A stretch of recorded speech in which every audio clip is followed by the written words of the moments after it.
Okay, let's get started. Happy Tuesday, everyone. On behalf of AAE board member and director of professional development, Neil Otto, it's my pleasure to welcome you to another webinar hosted by the American Association for Employment and Education. Today's topic is using strengths to develop resiliency. My name is Tim Dubert and I serve as AAE's executive director. Please allow me to cover just a few housekeeping matters before we begin with today's topic. During the webinar, all attendees will be muted. However, you are encouraged to submit questions or comments using the Q&A or chat feature within Zoom. This webinar is being recorded and will be made available to all attendees and other AAEE members. If your organization is not a current member of AAE, please visit our website, aaee.org, to learn more about our activities and resources. We are a professional association intent on positively impacting education through professional connections. Related to that mission, we connect the three critical groups involved with the preparation, recruitment, and retention of pre-K through 12 educators, that being university professionals and others who prepare educators, school system professionals and others who recruit, hire, and retain them, and of course, educator candidates themselves. We offer annual publications such as the Job Search Handbook for Educators. We conduct an educator supply and demand survey each fall and winter, resulting in a spring report. In fact, the 2022-2023 survey will launch this week. We co-host the careersforeducators.com job board with Kappa Delta Pi. We host webinars such as this one on topics relevant to our membership. We sponsor teacher scholarships and school system mini grants to support teacher pipelines. We co-host virtual education career fairs throughout the year. We co-host an annual national working group on teacher retention with Upbeat, and we host an annual conference and education career fair each fall. This year's event will be held on October 24th to October 26th in Baltimore, Maryland. While most industries are experiencing increased resignations due to employee disengagement and dissatisfaction, school systems are also battling resignations from the overwhelming demands placed on educators. How can educators care for their students if their own well-being is suffering? In today's session, we will explore how a strengths-based approach to leadership and development promotes wellness and builds resiliency. We will reflect on organizational structures that help and hinder resiliency, learn what it takes to develop resiliency, and explore tools and programs that support these efforts. I'm pleased to be joined today by Krista Guzman. She is a leadership coach with Fresh Leap Coaching and Consulting. Before founding Fresh Leap, Chris worked in education for a local school system for 20 years in different roles from teacher to principal to district level program manager. Thank you for being with us today, Chris. I'll now turn it over to you. Thank you, Tim. Good afternoon, everyone. Thank you for joining me today. I'd love to kind of get a feel for who's here. So if you don't mind introducing yourselves in the chat, you can put your name, whether you're school district, college, university, and your position, that'd be great. Give me a sense of who I'm working with today. As Tim mentioned, my background is in education. I've enjoyed helping people identify, appreciate, and utilize their strengths in their work, and that includes with students as well. When I think about my own experience as a student, it was the teachers that impacted me most, the ones who were able to help me identify my own strengths. As a teacher, I found that helping students identify their strengths really gave them energy, it empowered them, and made them more motivated. I moved into a teacher leadership role where I supported teachers in analyzing data and saw that we have a tendency to take a deficit approach when we see data. It's hard to identify strengths sometimes when you're looking at data. So we really focused in on looking at student work. As a school administrator, I really wanted to expand that message of looking for strengths in students with my faculty and staff. And I used strengths in my coaching approach with teachers and leaders as well. Then I moved into our professional growth and development office for our district, working with pre-service teacher candidates. So I had the opportunity to work with 9 different colleges and universities in the state of Maryland, opportunity to work with different leaders, including administrators, teachers in different schools, And it just gave me a broader sense of the challenges that we were facing in recruiting teachers and keeping them in the profession.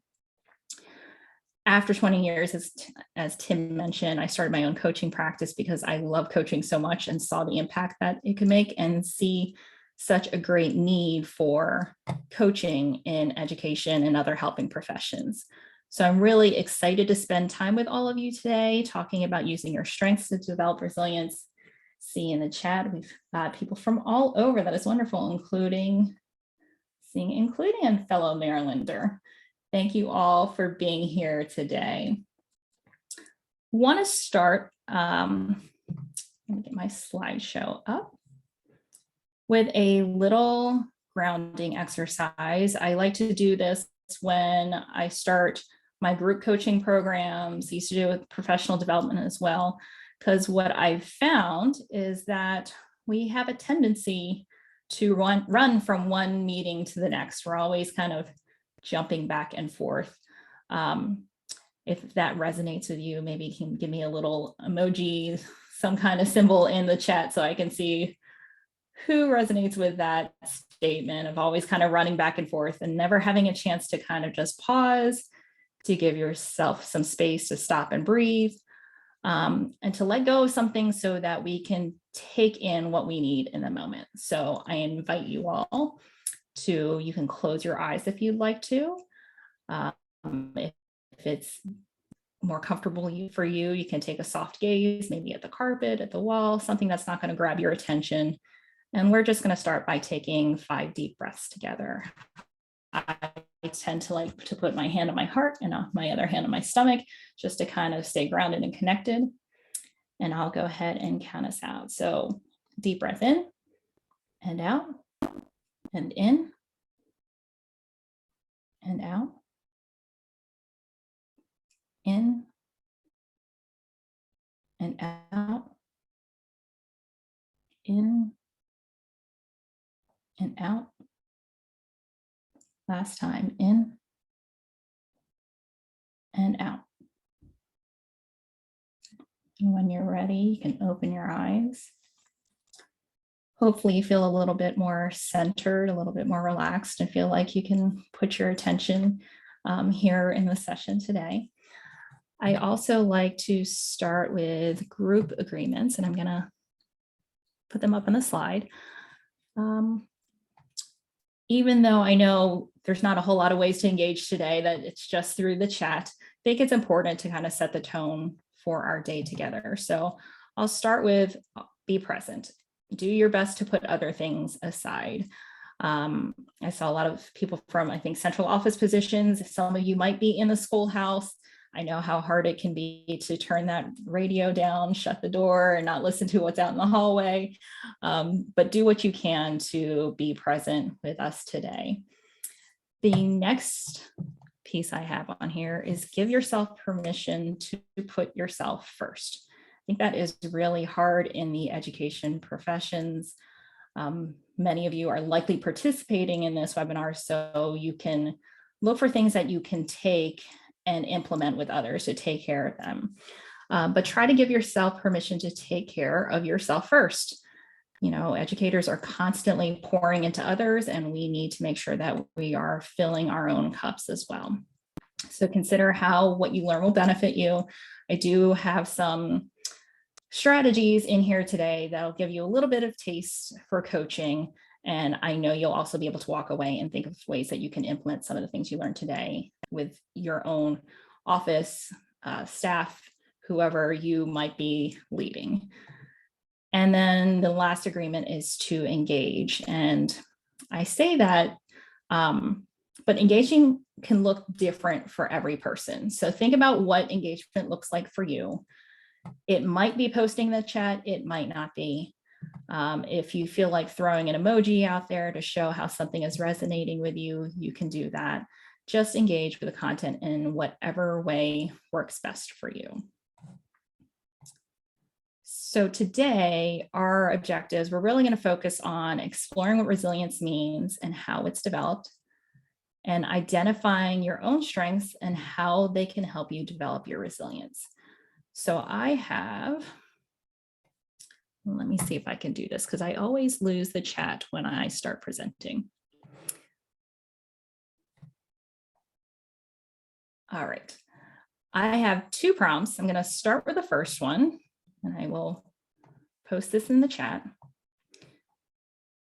I'd like you to complete the sentence. The amazing thing about the work I do in education is.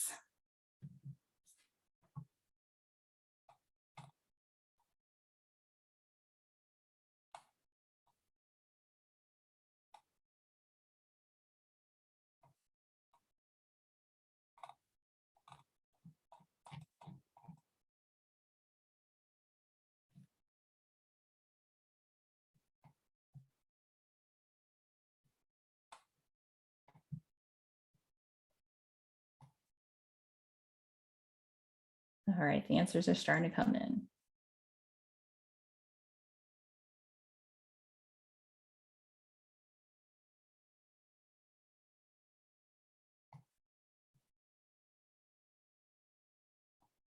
So we have some different roles: helping good people who want to become great teachers, helping great teachers stay teaching, equipping students to conduct effective job searches,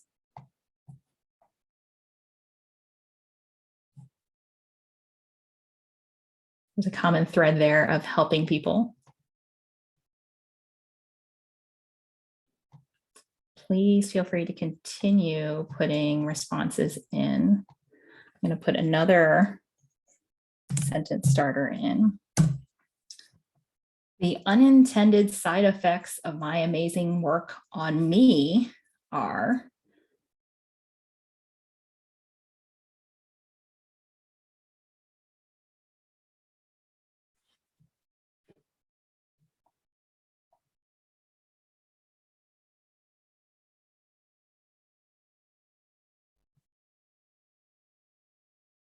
Joy and satisfaction.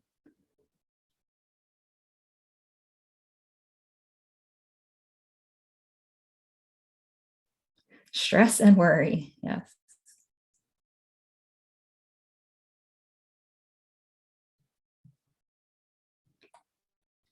Right, just for the sake of time, I'm going to keep moving. Confirming purpose, thank you. Again, continue to put those answers in there. I think we all can agree that when we work in education, it is meaningful work. Again, those responses show that we're really taking care of other people and supporting other people. It can also be very draining. It can be physically and emotionally exhausting. And that's what we're seeing in terms of those high rates of burnout.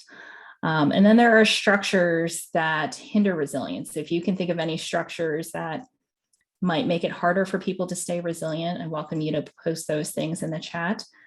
I know one of the things that I think of for K through 12 schools, schools being a community hub, which is great for the community, but also can make the demands really high for people working in those schools, you know, having to meet so many different needs on top of teaching. I think what is also wonderful about this profession is bringing like-hearted people together. I know when I had the opportunity to be the liaison from my school district to colleges and universities, I saw just how great it was to work with people in different areas, and everyone was there for the same reason, right? And I think Jessica pointed out that we're confirming purpose, like we're all here to do good work for other people. At the same time, sometimes these large systems have hierarchies and evaluation systems that can make it difficult to create the psychological safety that people really need.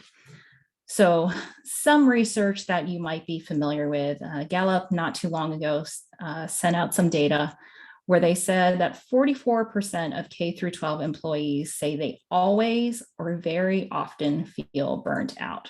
So that is over 40% of K through 12 employees coming in feeling burnt out on a regular basis.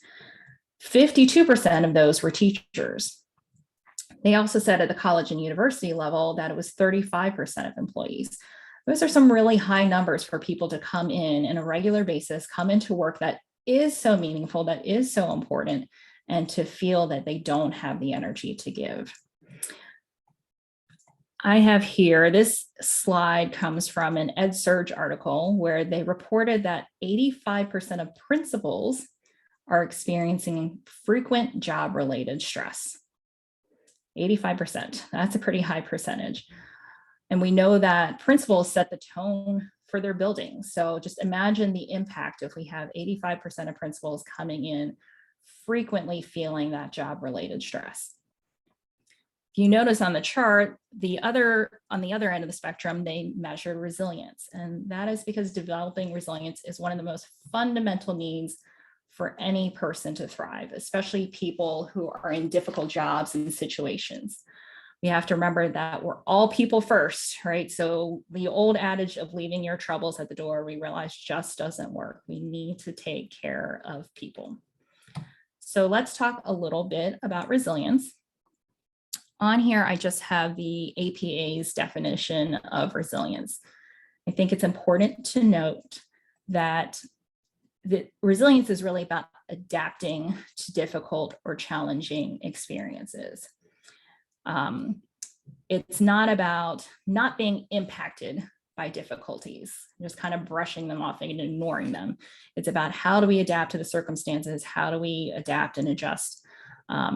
It's also not a personality trait or predetermined. One of the uplifting things to know is that resilience can be developed, and that's why we are here today.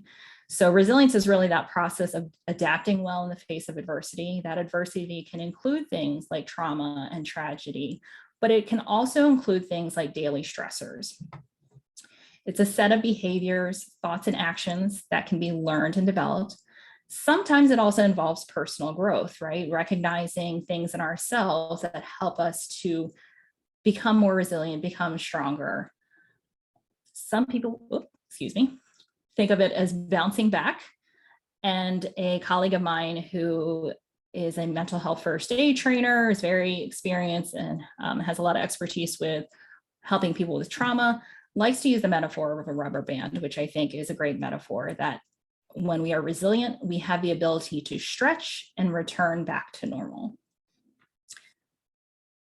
Here, I have this diagram from the Trauma Resource Institute, who puts out the Community Resilience Model training program. And this is kind of a simplification, if there's anyone out here familiar with the window of tolerance. This is a simplification of that model. They talk about the resilient zone, or they refer to it as the okay zone. This is our individual range or capacity for handling stress. So we have those extremes and we're okay as long as we stay within those ranges. But when stress becomes too much, we can get bumped out of that zone. So this diagram just shows a little bit of what that might look like in the high zone. This is where we might be edgy, irritable.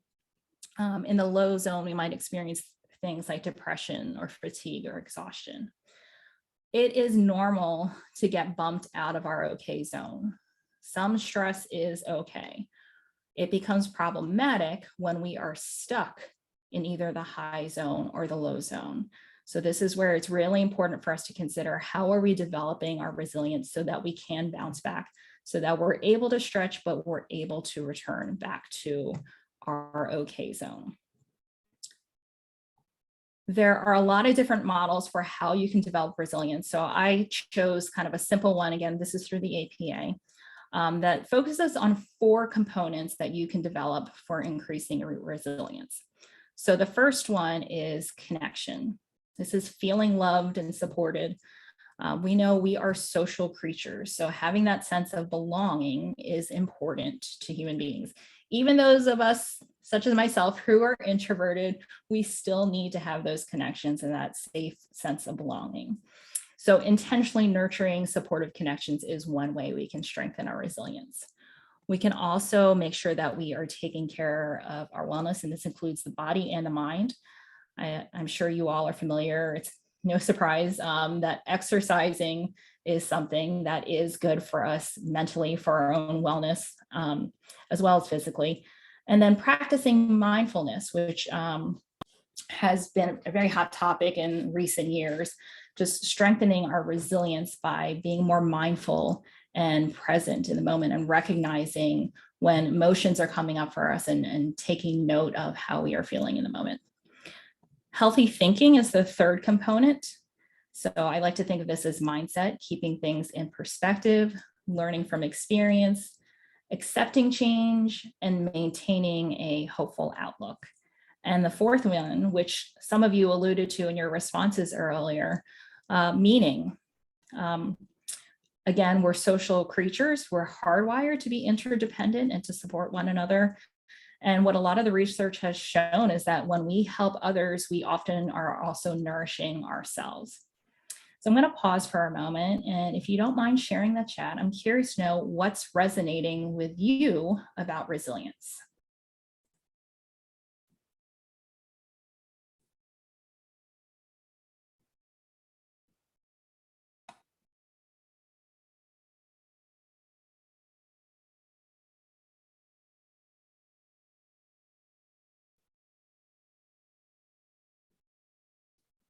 See the answers coming in.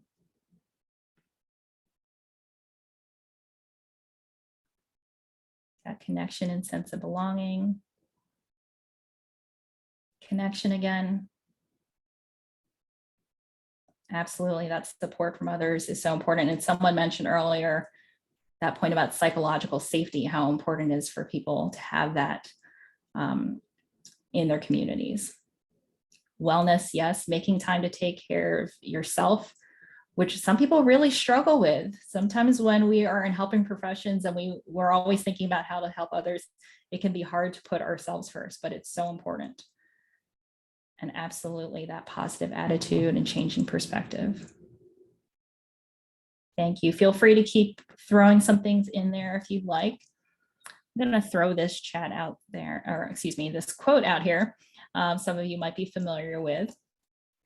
You might also be familiar with the idea of negativity bias. Our brain is wired to look for the negative. It's a survival mechanism. We're always looking for threats, things that harm us. But there's a lot of research that says that we can rewire our brains to notice and learn from positive experiences, and that doing so creates new neural pathways that really contribute to our sense of resilience. So fields such as positive psychology, cognitive behavioral therapy, neuropsychology really hone in on how to create those new neural pathways. As educators, I'm sure some of you are familiar with the work of Carol Dweck, and she talks about fixed and growth mindsets. Angela Duckworth, who talks about grit and how we develop that perseverance. I know as educators, there are going to be some people out there who love books, so I like to throw some other recommendations out there. One of my favorites that might resonate with some of you is The Book of Joy. It's an interview between the Dalai Lama and the late Archbishop Desmond Tutu. Two people have seen and experienced so much suffering, but have been resilient through it because of their connections, because of their healthy thinking, finding meaning. And then a book that recently came out that I'm still making my way through is Do Hard Things by Steve Magnus. He focuses on resilience. He calls it toughness though, because he is a running coach who studies athletes. And one of the points that I thought was really important and stood out throughout what I've read so far is that resilience doesn't come from faking it until we make it. I'm sure many of us have heard that before, fake it till you make it. It also doesn't come out of just believing everything is going to work out. Resilience really comes from developing our own inner strengths and our inner resources. And that is why we are here today. So if we want educators to be successful and to stay in education, we have to also help them develop their own resilience. And as a coach, what I found is that people have the answers within them. And when we can help them find the answers that feel best to them and figure out the best steps forward that align with who they are more successful, they feel more empowered, and they're able to take steps in ways that are comfortable for them. So focusing on strengths is one way to help people to develop resiliency. Just going to throw out there that I am a Gallup certified strengths coach. If any of you have taken Clifton Strengths, I'd love to see in the chat. If you could just give me a little emoji, say I've taken it. If you know your top 5, that would be awesome to throw in there. For those of you who are not familiar with Clifton Strengths, it is a personality assessment. It is similar to Myers-Briggs, but it has a very concrete language that allows us to talk about and describe those natural talents that people have. And some people really do have trouble identifying what they're naturally good at. If you've heard of the saying that the fish is the last to discover water, it's that concept that for people who do things naturally, sometimes they think that everyone thinks that way or everyone behaves in those ways. So, yay, I see some strengths coming out in the chat. Awesome. Thank you for sharing that. I put out there, I am not a salesperson for Gallup. I make no commission off of advertising Clifton Strengths, but I think it's such an amazing tool that really gives you language that's very specific to who you are. When you actually take the assessment, I'll just kind of show you a quick snapshot. This is my assessment. There are 34 talent themes. And you get those 34 talent themes ranked by what comes most naturally to you. And according to Gallup, there's a 1 in 33 million chance that you and someone else have the same top 5 themes in the same exact order. So it really is very specific. I see in the chat that the HR department takes this and shares reports. And yes, absolutely, it is great for leaders. In fact, what I typically see is that Clifton Strengths is used in the workplace and specifically with leaders, or often with leaders. But there are so many different ways you can use it. It gives insight into things like what energizes people, what drains them, how they relate to people, what they need to feel successful, all these things that clue us into personalized ways for people to develop resilience. And I see more Clifton Strengths coming out in the chat. That is awesome. I feel like if I could give you all points, you get bonus points for knowing your top 5. That is fantastic. When I do individual coaching or group coaching sessions with teacher leaders around Clifton Strengths, so much of their feedback is about how great they feel afterwards. They feel empowered, they feel energized, they stop and they say, oh my gosh, it's so nice to talk about what I actually can do, what I have to offer, and not just focus on the things that I'm struggling in. And, when we know the profession is already difficult, spending that time focusing on the positives really is empowering. It's so much harder to be resilient and to bounce back from adversity if we don't recognize the positives within ourselves. And I believe now, and I'm sure many of you will agree with me, that now more than ever, there's a need for us to help people to learn about their strengths and appreciate them and to help them develop their resilience. If we can do that, hopefully we can increase retention, right? We can make teaching a more appealing profession and increase enrollment in those teacher prep programs. And definitely there's a need to decrease the burnout that we're seeing amongst educators K through 12 and beyond. So I'm going to invite you to try a little activity with me where you're going to be focusing on yourself. If you want to take a scrap piece of paper to write things down, feel free. You don't have to. It's totally up to you. I want you to think about 3 to 4 things you do really well. So my friends in the chat who know your Clifton Strengths, you can use those. You can add to them. If you don't know your Clifton Strengths, that is totally okay. You can still do this as well. It does not have to be work related. Think of what people have acknowledged about you in the past. They might be personality traits like compassion. They might be skills that you have, or maybe they're just things that you do that bring people joy. So I'm going to stop talking for a moment and give you a chance to kind of jot some things down. Try to come up with at least 3 to 4. If you've got more, then that's great.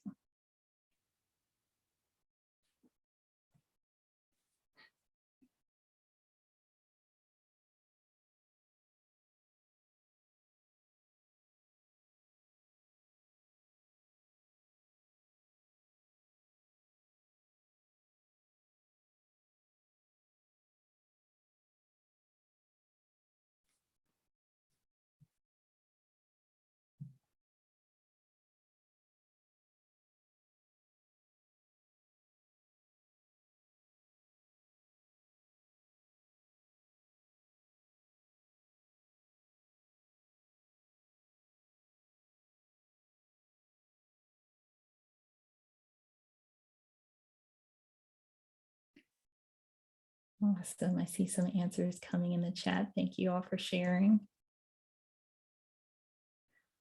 All right, now what I'm going to ask you to do is to consider the 4 components for increasing resilience that I mentioned earlier. I'm going to come back to those and how those strengths and talents that you identified relate.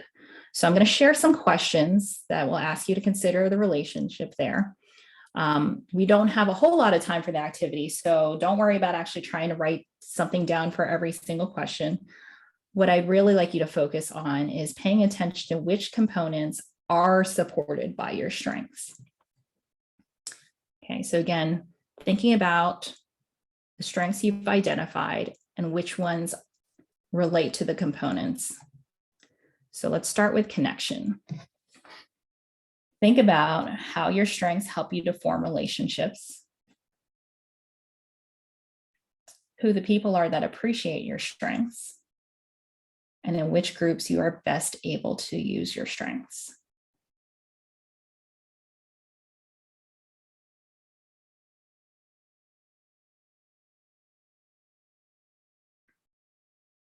In other words, just think about how those strengths that you've identified relate to your connections.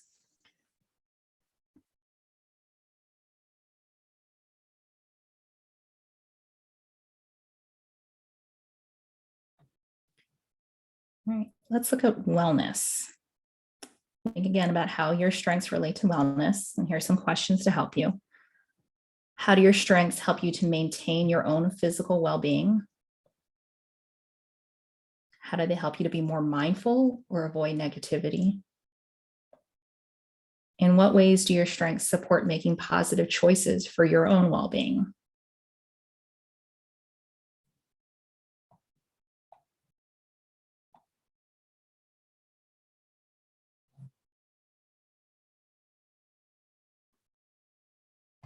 Next component was healthy thinking.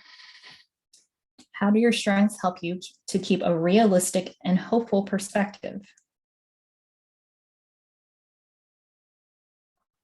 How do they help you to learn from challenges?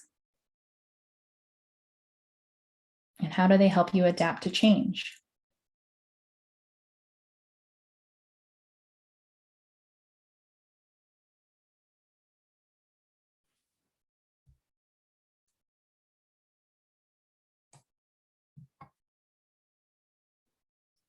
And then the last component was meaning. How do your strengths help you to help others? Remember, we talked a little bit about how helping others really can nourish ourselves. How do your strengths align with your sense of purpose? Which of your strengths do you appreciate the most and why?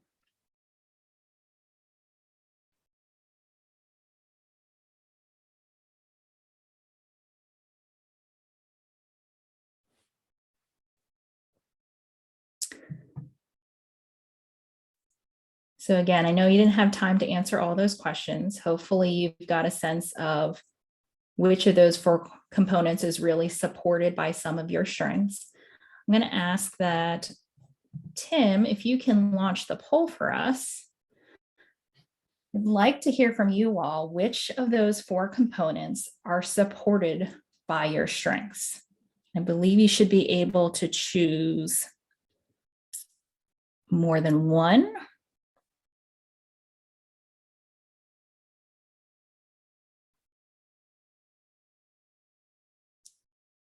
And Tim, I don't know if you can tell me when it seems like we've got a good amount of responses in there.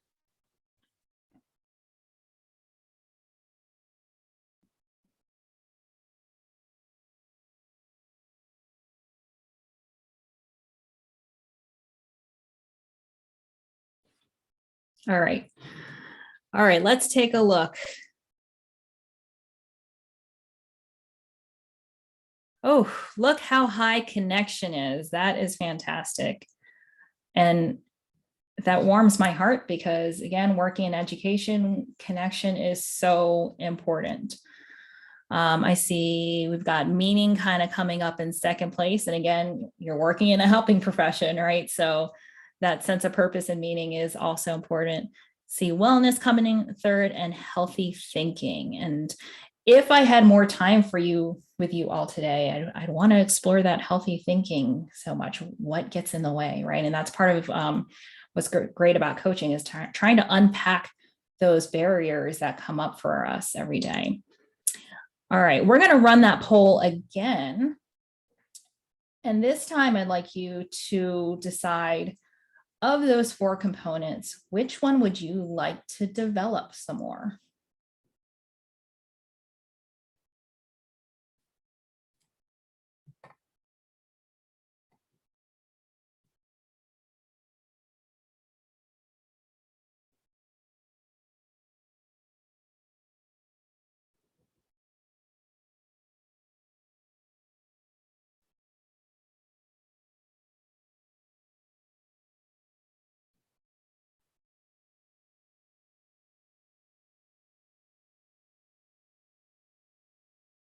All right, let's take a look.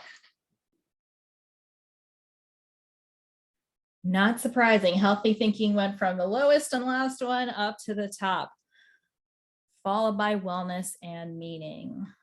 So let's talk about healthy thinking then. In the chat, if you can share with me, what makes healthy thinking difficult in the work that you do?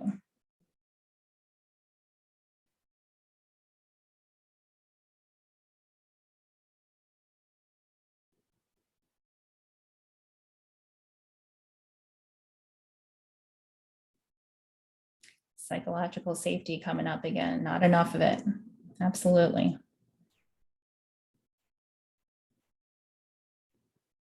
Setbacks and conflicts.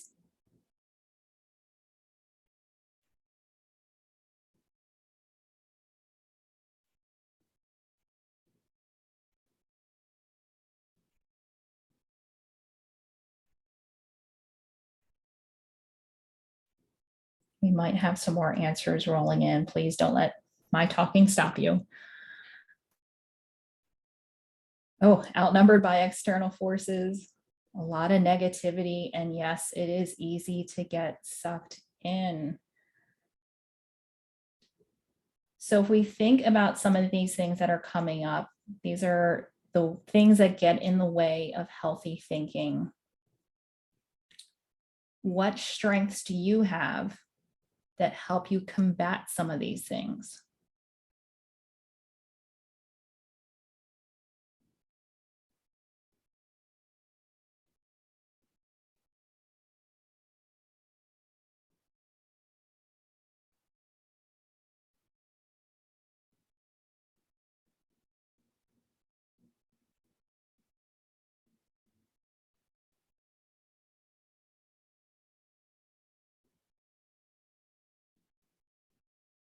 I'm pausing.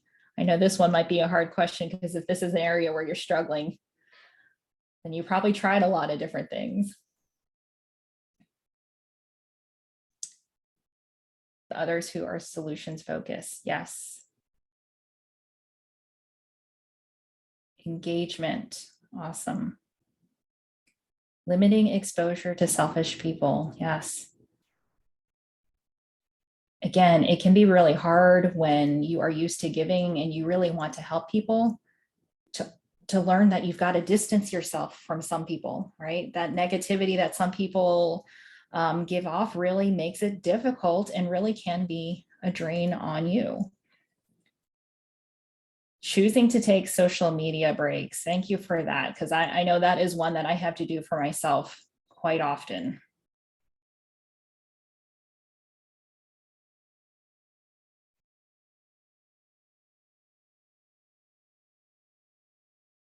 Oh, Tim asked a great question. How can you be empathetic while also protecting yourself?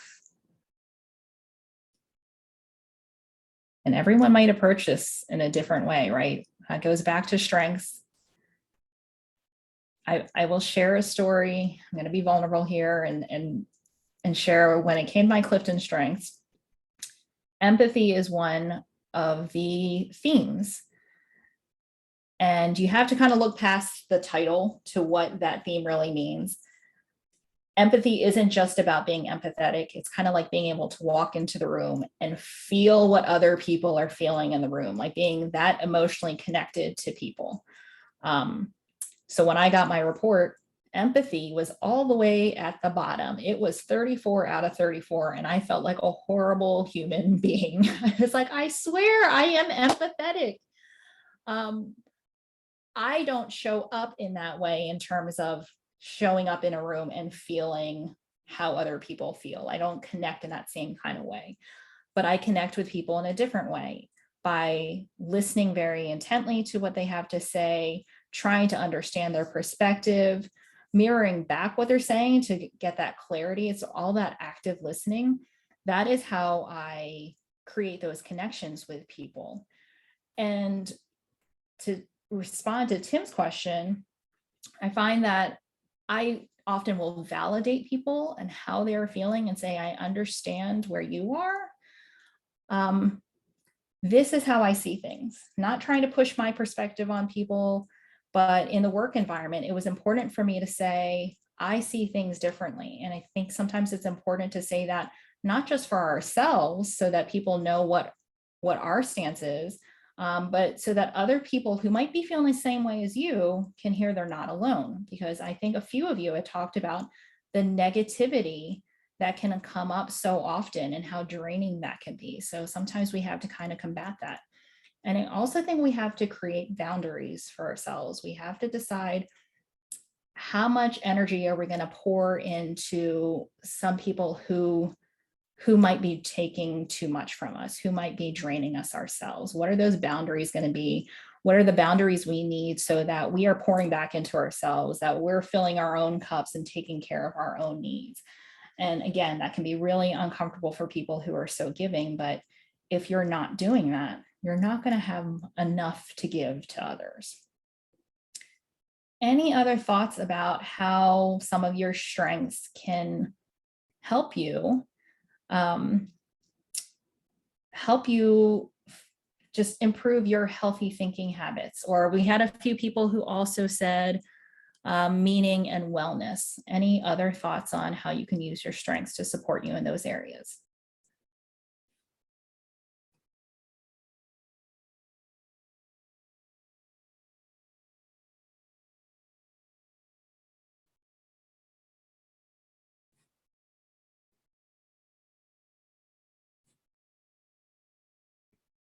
All right, I'm going to keep rolling, but please don't let that stop you from sharing.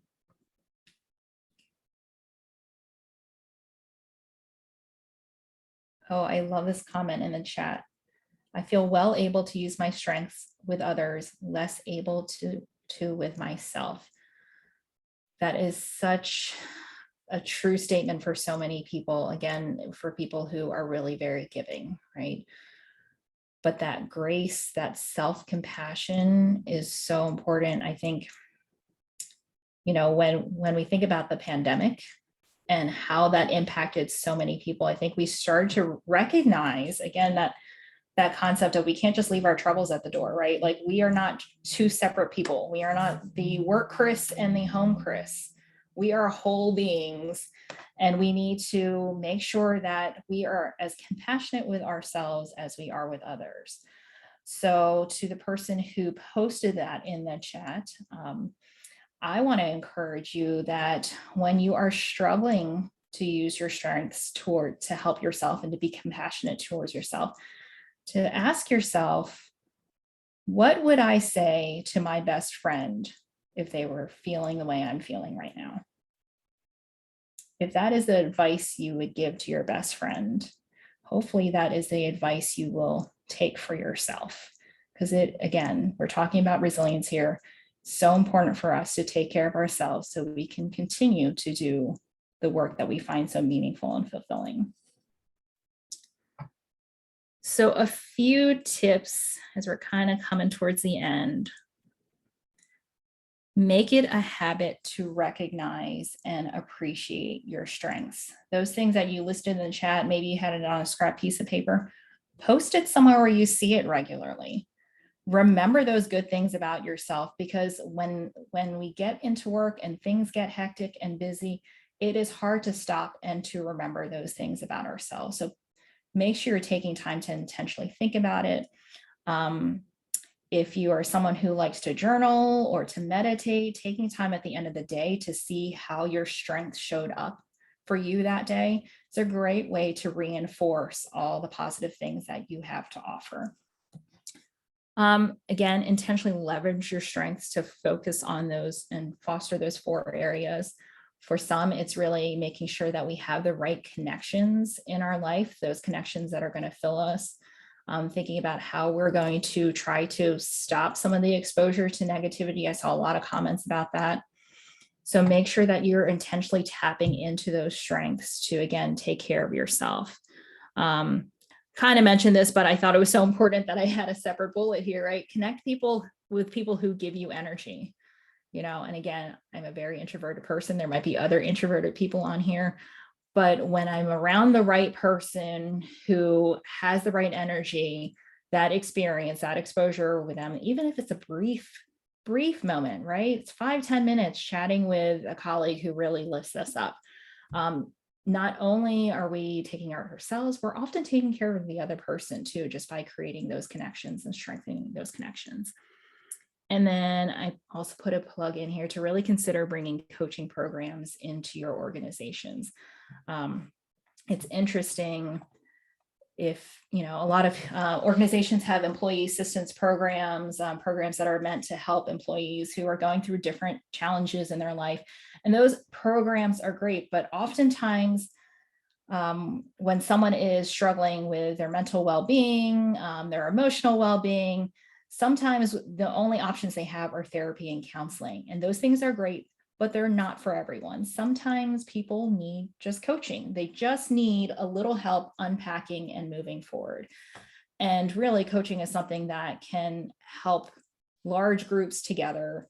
It can help so many different people because, again, it's just having that safe space. We talked about psychological safety, safe space to talk, to think, to question ourselves, to really push our thinking, and to kind of just take those steps forward that might be a little outside of our comfort zone. So again, just want to encourage you to kind of think about how you might take what you learned today about resilience, what came out for you, as well as how you might be able to take some of this in your relationships and in your work with others. Because now more than ever, we really need to lead with compassion and care. I'm going to put my information up on the screen. If any of you would ever like to chat, I do offer individual and group coaching programs. I'm actually starting a 6-week resilience program around Clifton Strengths starting October 4th, and then another Clifton Strengths program in November. And if you just want to reach out to talk about resilience or coaching and ideas that you have for your organization, please reach out. I'd be happy to connect and thanks, Tim, and speak with all of you. Again, we really need to take care of the people who are taking care of others, including yourselves. So thank you so much for joining me today. Thank you so much, Chris. That was amazing. And thank you all for your attendance and your participation. And know that this is a safe space, and hopefully you'll always feel that way about AAE. But this session was recorded. I think, Chris, you did a nice job of not identifying people by name. So we can, and the chat will not be part of the recording. But the recording will be available. It will be on our website in the coming days, and we will alert all attendees of the availability of that recording. So thanks again, Chris. Really appreciate you, and everybody have a wonderful rest of the day. Thank you all.